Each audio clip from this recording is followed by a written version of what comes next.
سلام بچه ها، امروز اومدیم که یک گیم پلی جذاب از بازی محبوب کلش آف کلنز براتون داشته باشم.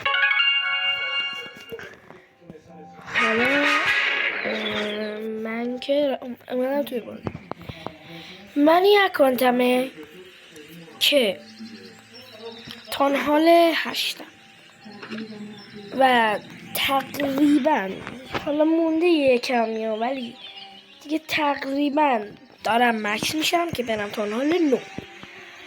حالا توی گروه اینا که نه هیچ نیومده. دستی که من برای اتک چیدم چیه؟ بذارید بهتون نشون بدم.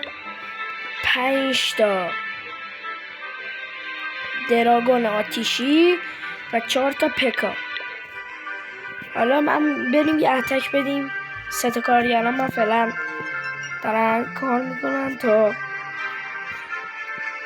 کارشون تموم بشه. فردا تموم میشه کارشون. بریم یه اتک بدیم. یه ذره صدا هم گرفته، سرما خوردم، ببخشید.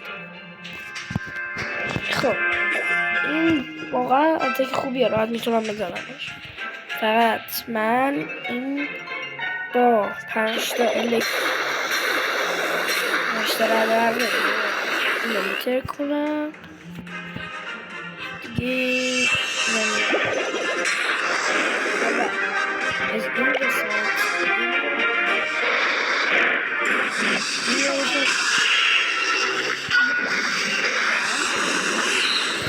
که الان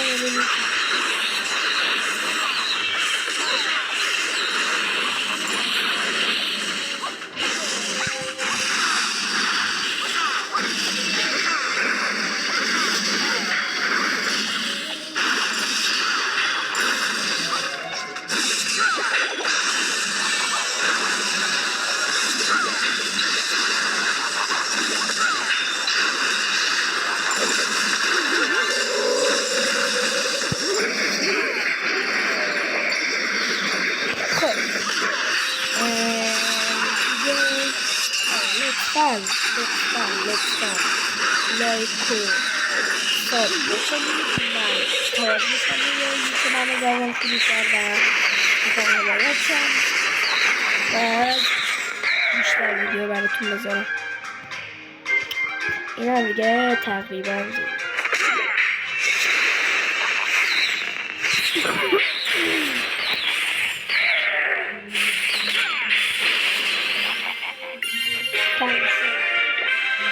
این منبعمونم که پر شدش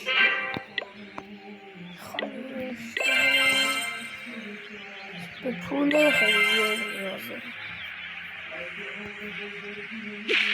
اینم برمیدارم و دیگه بشه ویدیو. فردا ویدیو جدید داریم و فردا حتما بیاید و ببینید ویدیو و تاکید میکنم لایک و ساب یادتون نره، اصلا لایک و ساب یادتون نره.